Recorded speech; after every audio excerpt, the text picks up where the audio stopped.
everyone, this is Prachi and you're watching efutureinside.com, जिथे आपण शिकतो इंग्लिश आपल्या मातृभाषेतून.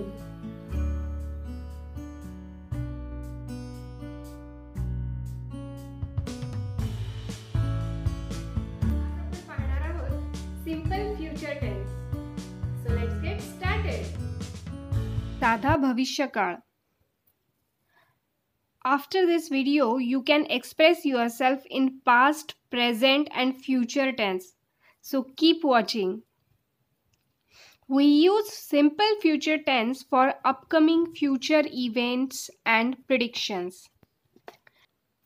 आपण कोणतीही गोष्ट जी फ्युचरमध्ये होणार आहे, भविष्यात होणार आहे किंवा एखादी गोष्ट फ्युचरमध्ये होईल असं प्रिडिक्ट करायचं आहे, तेव्हा हा टेन्स वापरतो.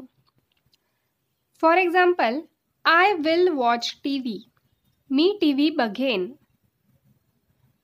म्हणजे subject I, we, you, he, she, it कोणताही असला तरी आपल्याला मेन वर्बच्या आधी विल हे हेल्पिंग वर्ब यूज करायचं आहे. त्यामुळे स्ट्रक्चर होईल subject plus will plus main verb plus object. Now next example, I will lose weight. मी वजन कमी करेल. She will sleep. ती झोपेल. Now look at this sentence. I shall help you and I will help you. ही दोन्ही वाक्य बरोबर आहेत आणि दोघांचाही अर्थ सेम आहे. मी तुला मदत करेल. इंग्लिश ग्रामरच्या रूलनुसार आय आणि वी म्हणजे फर्स्ट पर्सन बरोबर शॅल यूज होतं. पण आजकाल ॲडव्हान्स इंग्लिश बोलताना सगळ्याला विलचा वापर करतात आणि तेही करेक्ट आहे. त्यामुळे फ्युचर टेन्स म्हटला की आपण फक्त विल लक्षात ठेवलं तरी चालेल. आपण फ्युचरमध्ये ज्या गोष्टी घडणार आहेत त्यासाठी हा टेन्स वापरतो. For example, I will see you on Monday. मी तुला सोमवारी भेटेल. यात आपण प्रिडिक्शन्सही सांगतो. फॉर एक्झाम्पल, आजची मॅच इंडिया जिंकेल. India will win the match today. नक्की माहिती नाहीये पण मला असं वाटतं की आजची मॅच इंडिया जिंकेल. हे प्रिडिक्शन आहे, राईट?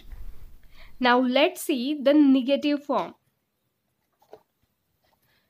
She will sleep चा होईल she will not sleep. will not च्या ऐवजी आपण won't हे कॉन्ट्रॅक्शन वापरू शकतो. म्हणजे she won't sleep. ती झोपणार नाही. म्हणजे subject plus will not plus main verb plus object. I will watch TV चा निगेटिव्ह होईल I will not watch TV. Now let's see interrogative sentence. प्रश्नार्थी वाक्य. आणि प्रश्नार्थी वाक्याची रचना होईल आधी will प्लस सब्जेक्ट नंतर मेन वर्ब प्लस ऑब्जेक्ट आणि question mark. For example, will I help you. मी तुला मदत करू का? Will he go to school. तो शाळेत जाईल का? Will she sleep. ती झोपेल का? Now let's quickly revise what we learn in this video. So या टेन्समध्ये तुम्हाला लक्षात ठेवायचं आहे ते म्हणजे सब्जेक्ट कोणताही असो विल हे हेल्पिंग वर्ब यूज करायचं. पॉझिटिव्ह सेंटेन्समध्ये I will help you subject plus will plus main verb plus object.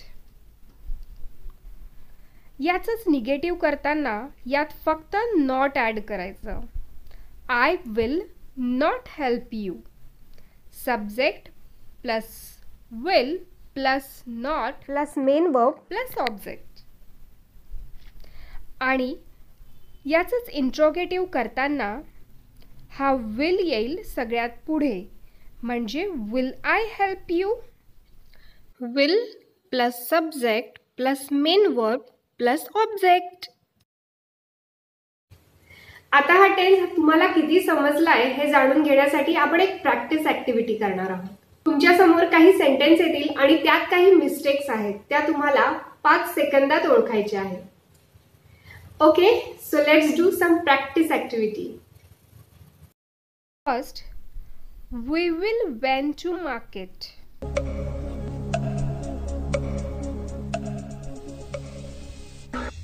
Future tense मध्ये आपल्याला फक्त मेन वर्ब यूज करायचं आहे, त्यामुळे वेंटचं आपल्याला गो करावं लागेल.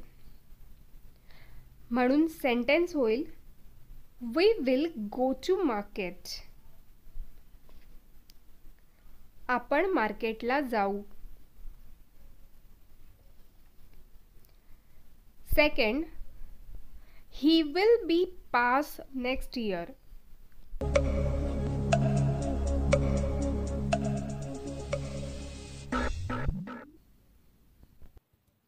सिंपल फ्युचर टेन्स मध्ये आपल्याला लक्षात ठेवायचं आहे subject plus will plus main verb and then object. यात बीची गरज नाही, म्हणून सेंटेन्स होईल he will pass next year. तो पुढच्या वर्षी पास होईल. Next, third, I will buy this dress yesterday.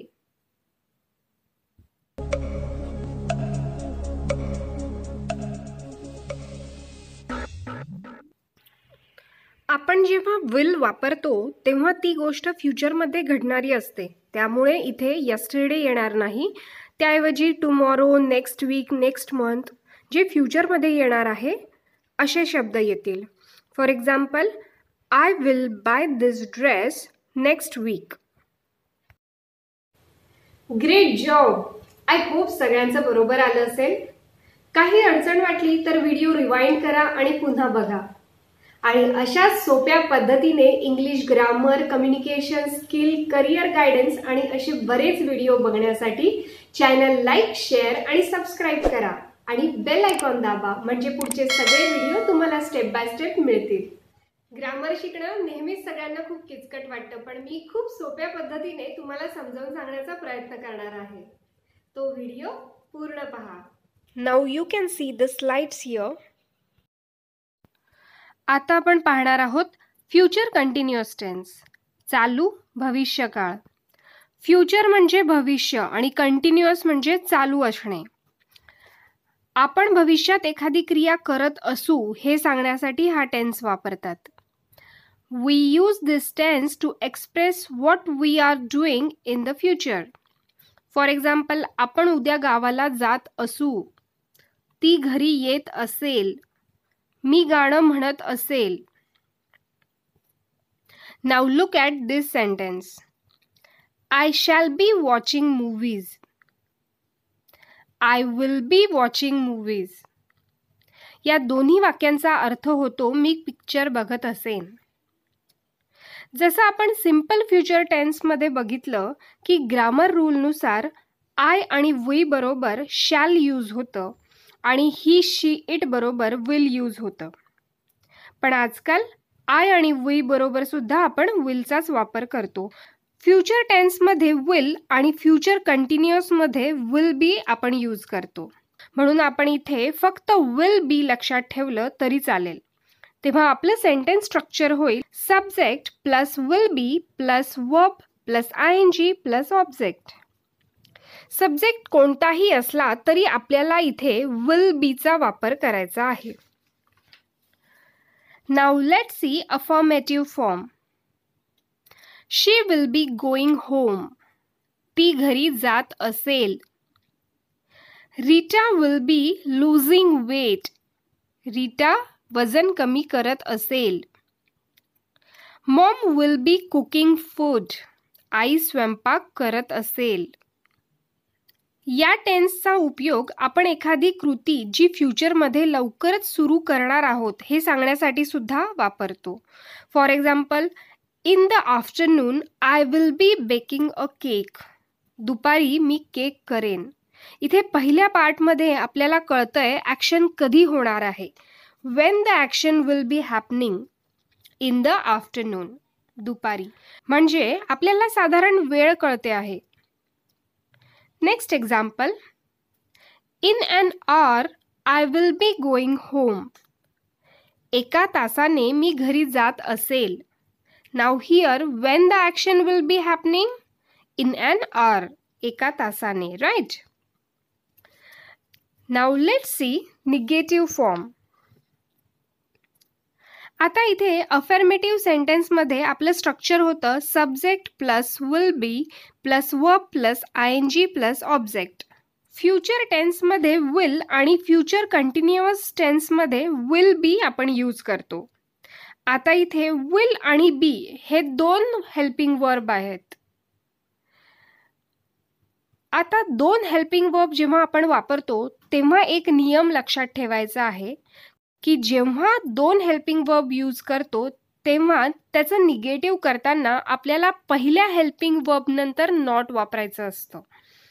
म्हणून आपलं निगेटिव्ह सेंटेन्स स्ट्रक्चर होईल subject plus will plus not plus be plus verb plus ING plus object. इथे लक्षात ठेवायचं आहे की विल आणि बीच्या मध्ये नॉट येतं. Okay, for example, she will not be going home.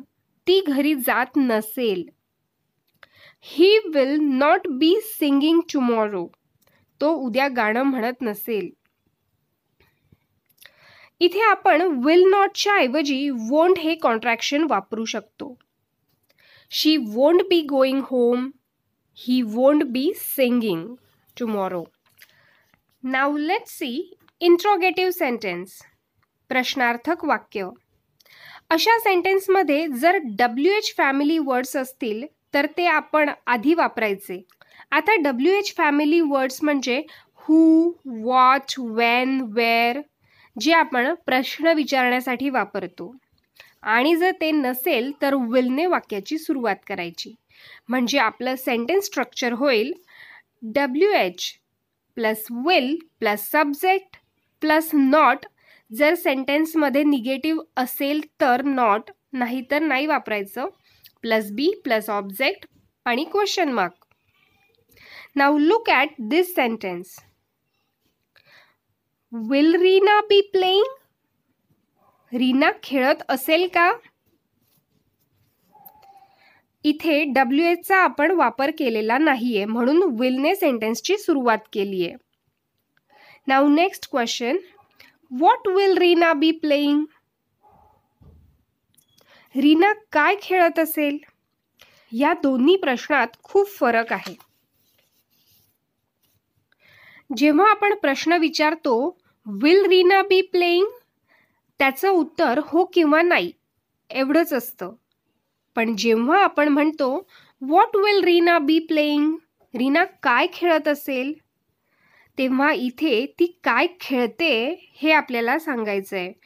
म्हणजे आपण बास्केटबॉल, फुटबॉल असं वेगवेगळं काहीही सांगू शकतो.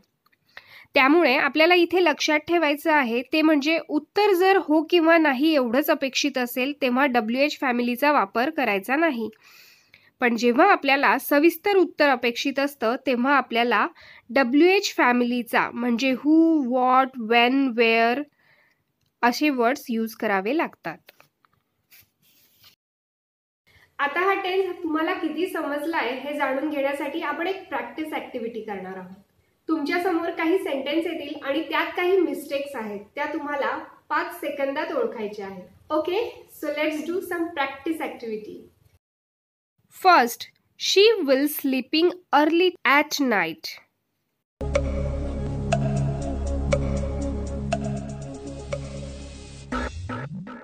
या टेन्ससाठी आपल्याला लक्षात ठेवायचं आहे subject plus will be plus verb plus ING.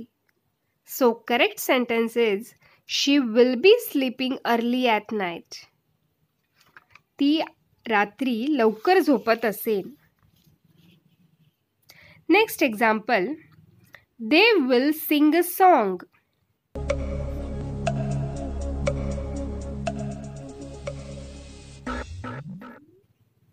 इथे आपल्याला subject plus will be plus व्हर्बचा ING फॉर्म यूज करायचा असतो. त्यामुळे सेंटेन्स होईल they will be singing a song. ते गाणं म्हणत असतील. Next example, Maugham will B cook pasta.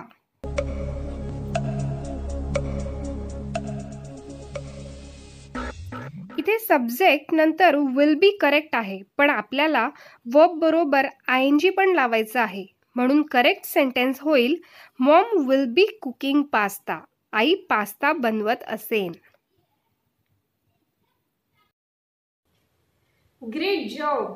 I hope सगळ्यांचं बरोबर आलं असेल. काही अडचण वाटली तर व्हिडिओ रिवाइंड करा आणि पुन्हा बघा. आणि अशाच सोप्या पद्धतीने English grammar, communication skill, career guidance आणि असे बरेच व्हिडिओ बघण्यासाठी चॅनल लाईक, शेअर आणि सबस्क्राईब करा आणि बेल आयकॉन दाबा, म्हणजे पुढचे सगळे व्हिडिओ तुम्हाला स्टेप बाय स्टेप मिळतील. आता आपण पाहणार आहे फ्युचर परफेक्ट टेन्स, पूर्ण भविष्यकाळ. We use this tense to tell about action or activity that will start and completed in the future. म्हणजे एखादी क्रिया भविष्यातच सुरू होईल आणि भविष्यातच संपेल असं जेव्हा आपल्याला म्हणायचं असतं तेव्हा आपण हा टेन्स वापरतो.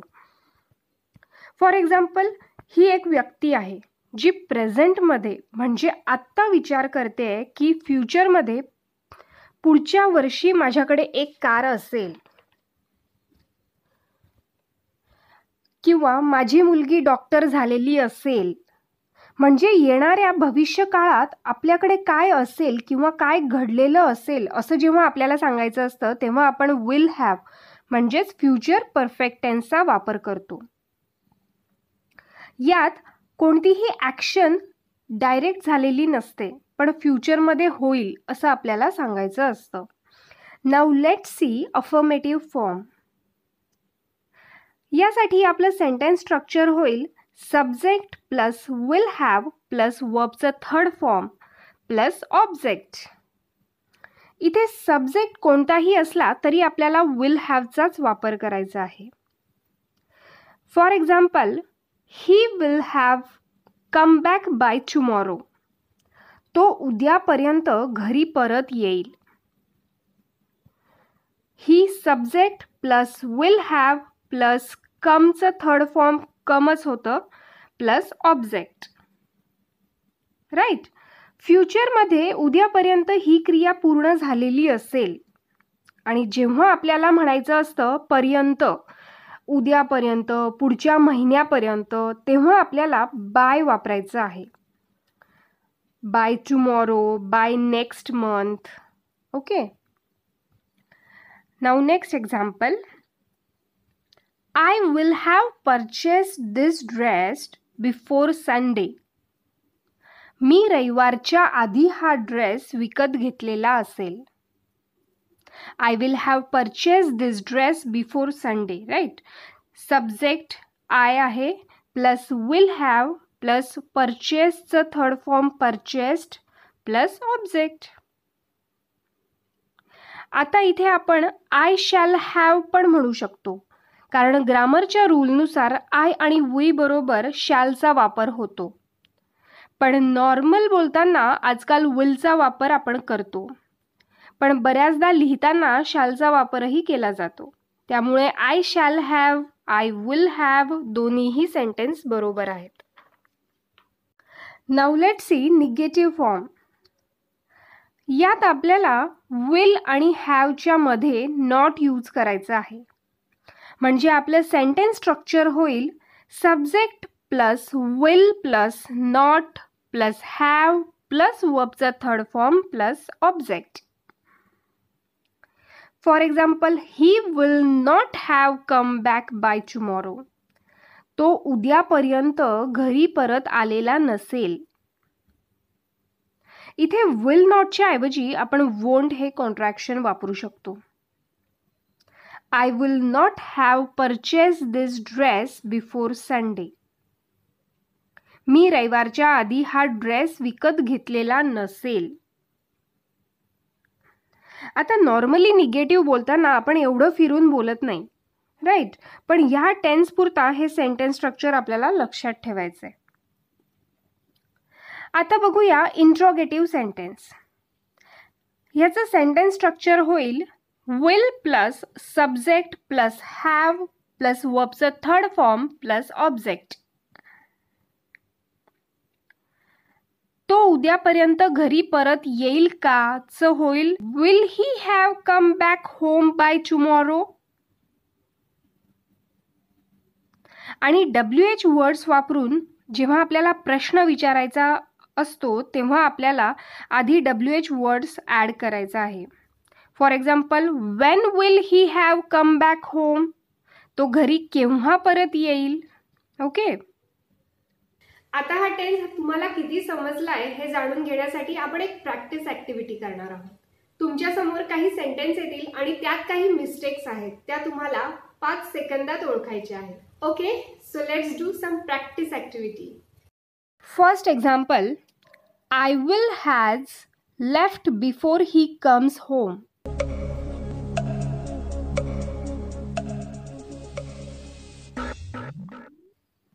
इथे आपल्याला लक्षात ठेवायचं आहे या टेन्समध्ये सब्जेक्ट कोणताही असला तरी विल हॅवचाच वापर करायचा आहे, म्हणजे हॅज वापरायचं नाहीये. म्हणून आपलं करेक्ट सेंटेन्स होईल I will have left before he comes home. तो घरी येण्याआधी मी निघाली होती. Next example, they will have not eaten a pizza.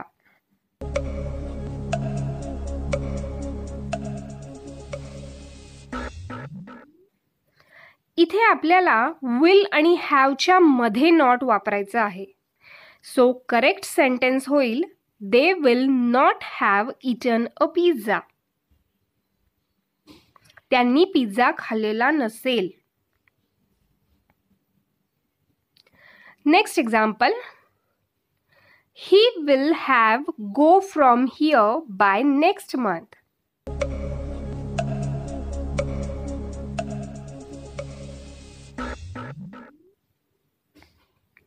इथे subject plus will have correct आहे, पण त्यानंतर आपल्याला वर्बचं थर्ड फॉर्म म्हणजेच पास्ट पार्टिसिपल फॉर्म यूज करायचा आहे. तेव्हा गोचं होईल गॉन. म्हणून आपलं करेक्ट सेंटेन्स होईल he will have gone from here by next month. Great job. I hope सगळ्यांचं बरोबर आलं असेल. काही अडचण वाटली तर व्हिडिओ रिवाइंड करा आणि पुन्हा बघा. आणि अशा सोप्या पद्धतीने English grammar, communication skill, career guidance आणि असे बरेच व्हिडिओ बघण्यासाठी चॅनल लाईक, शेअर आणि सबस्क्राईब करा आणि बेल आयकॉन दाबा, म्हणजे पुढचे सगळे व्हिडिओ तुम्हाला स्टेप बाय स्टेप मिळतील. Now welcome to the last English tense video, future perfect continuous tense, चालू पूर्ण भविष्यकाळ. हा आपला शेवटचा टेन्सचा प्रकार आहे. आय होप तुम्ही या आधीचे सगळे पार्ट बघितले असतील. तेव्हा आता नक्कीच तुमची इंग्लिश ग्रामरबद्दल असलेली भीती दूर झाली असेल आणि आता तुम्ही थोडी प्रॅक्टिस केली की नक्कीच कॉन्फिडेंटली इंग्लिश बोलू शकाल. ज्यांनी आधीचे पार्ट पाहिले नाही आहेत त्यांनी नक्की बघा. डिस्क्रिप्शनमध्ये सगळ्या व्हिडिओजच्या लिंक दिल्या आहेत. सो आता आपण पाहणार आहे future perfect continuous tense. We use this tense to talk about an action which will start much earlier in future and continue for certain or long time. थोडक्यात या काळाचा उपयोग भविष्य काळातील एखादी क्रिया ठराविक वेळेच्या खूप आधी सुरू होऊन त्या वेळेवरही सुरू असेल किंवा पूर्ण झालेली असेल हे सांगण्यासाठी केला जातो. फॉर एक्झाम्पल, सीता ही एक मुलगी आहे आणि ती म्हणते की मी उद्या सकाळपासून अभ्यास करत असेल. म्हणजे तिला म्हणायचं आहे की मी उद्या सकाळी लवकर अभ्यासाला बसलेली असेल आणि नंतर बराच वेळ अभ्यास करत असेल. ओके. आता इथे जर नुसतं असतं की मी अभ्यास करत असेल तर ते फ्युचर कंटिन्युअस टेन्स होईल, आय विल बी स्टडिंग. पण इथे म्हटलं आहे की मी सकाळपासून अभ्यास करत असेल, म्हणजे वेळ सांगितली आहे. म्हणून ते फ्युचर परफेक्ट कंटिन्युअस टेन्स होईल. म्हणून आपल्याला विल हॅव बीन यूज करावं लागेल. तेव्हा आपलं सेंटेन्स होईल I will have been studying since morning. इथे सब्जेक्ट कोणताही असला तरी आपल्याला विल हॅव बीनचाच वापर करायचा आहे. Now let's see affirmative form. इथे आपलं सेंटेन्स स्ट्रक्चर होईल subject plus will have been plus verb plus ING plus object plus since किंवा फॉर प्लस टाईम. आता सिन्स आणि फॉरचा वापर कसा करायचा हे आपण आधीच्या पार्ट्समध्ये डिटेल बघितलं आहे. तेव्हा ज्यांनी बघितलं नाही आहे त्यांनी ते नक्की बघा. ओके. आता फ्युचर कंटिन्युअस टेन्स आणि फ्युचर परफेक्ट कंटिन्युअस टेन्समध्ये नेहमी गोंधळ होतो. त्यामुळे यातला फरक आधी लक्षात घ्या. For example Rohan will be walking. Rohan चालत असेल हे फ्युचर कंटिन्युअस टेन्सचं उदाहरण आहे. पण Rohan will have been walking for 2 hours.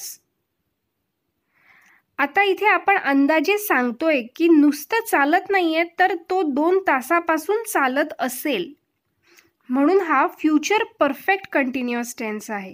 कारण इथे कधीपासून क्रिया चालू आहे ती वेळ आपल्याला कळते 2 तासापासून.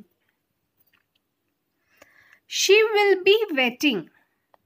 ती वाट बघत असेल हे फ्युचर कंटिन्युअसचं उदाहरण आहे. पण she will have been waiting since 5 o'clock. ती 5 वाजेपासून वाट बघत असेल. इथे आपल्याला 5 वाजेपासून म्हणजे वेळ कळते म्हणून ते फ्युचर परफेक्ट कंटिन्युअस टेन्सचं उदाहरण आहे. म्हणजे इथे आपल्याला लक्षात ठेवायचं आहे विल हॅव बीन आणि सिन्स फॉर आणि time. Okay. Now let's see negative form. इथे आपल्याला विल आणि हॅव बीनच्या मध्ये फक्त नॉट ॲड करायचं आहे. तेव्हा आपलं सेंटेन्स स्ट्रक्चर होईल subject plus will plus not plus have been plus verb plus ING plus object plus since किंवा for plus time. For example Rohan will not have been walking for 2 hours. Rohan 2 तासापासून चालत नसेल. She will not have been waiting since 5 o'clock. ती 5 वाजेपासून वाट बघत नसेल. इथे आपण विल नॉटच्या ऐवजी वोंट हे कॉन्ट्रॅक्शन वापरू शकतो. Rohan won't have been walking for 2 hours. She won't have been waiting since 5 o'clock. Now let's see interrogative form. प्रश्नार्थी वाक्य. यासाठी आपलं सेंटेन्स स्ट्रक्चर होईल आधी विल नंतर subject plus have been plus verb plus ING plus object plus since किंवा for plus time आणि नंतर question mark. For example, will Rohan have been walking for 2 hours? Rohan 2 तासापासून चालत असेल का? Next, will she have been waiting since 5 o'clock? ती 5 वाजेपासून वाट बघत असेल का? असे प्रश्न आपण विचारतो तेव्हा त्याचं उत्तर हो किंवा नाही एवढंच अपेक्षित असतं.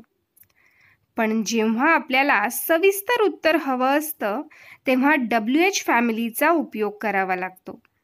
तेव्हा आपल्याला या सेंटेन्सच्या आधी फक्त WH वर्ड ॲड करायचा आहे. For example where will Rohan have been walking for 2 hours? Rohan 2 तासापासून कुठे चालत असेल? Why will she have been waiting since 5 o'clock? ती 5 वाजेपासून का वाट बघत असेल? कधीपासून साठी आपण अजून 2 प्रकारे प्रश्न विचारू शकतो. ते म्हणजे सिन्स व्हेन आणि for how long. For example, since when will she have been waiting? ती कधीपासून वाट बघत असेल? किंवा for how long will Rohan have been walking? Rohan कधीपासून चालत असेल? इथे वेळ विचारण्यासाठी आपण असे प्रश्न विचारले आहेत. ओके, आता हा टेन्स तुम्हाला किती समजलाय हे जाणून घेण्यासाठी आपण एक प्रॅक्टिस ऍक्टिव्हिटी करणार आहोत. तुमच्या समोर काही सेंटेन्स येतील आणि त्यात काही मिस्टेक्स आहेत, त्या तुम्हाला 5 सेकंदात ओळखायच्या आहेत. Okay, so let's do some practice activity. First, he will had been sleeping for 3 hours.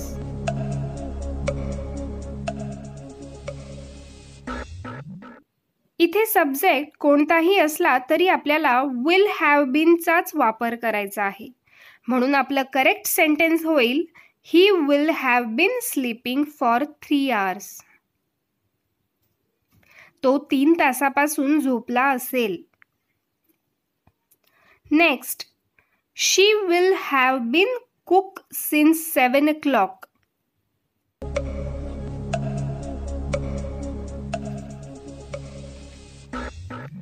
इथे she will have been correct आहे, पण आपल्याला verb plus ing यूज करायचं आहे.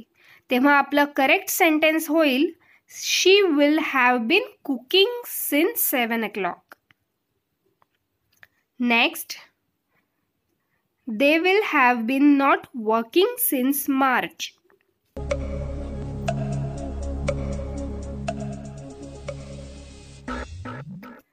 निगेटिव्ह सेंटेन्स करताना नेहमी will नंतर not वापरायचं असतं आणि नंतर have been. तेव्हा आपलं करेक्ट सेंटेन्स होईल they will not have been working since March. Great job. I hope सगळ्यांचं बरोबर आलं असेल. काही अडचण वाटली तर व्हिडिओ रिवाइंड करा आणि पुन्हा बघा. आणि अशाच सोप्या पद्धतीने English grammar, communication skill, career guidance आणि असे बरेच व्हिडिओ बघण्यासाठी चॅनल लाईक, शेअर आणि सबस्क्राईब करा आणि बेल आयकॉन दाबा, म्हणजे पुढचे सगळे व्हिडिओ तुम्हाला स्टेप बाय स्टेप मिळतील. चला तर भेटूया पुढच्या व्हिडिओमध्ये. Till then, bye bye. Keep practising.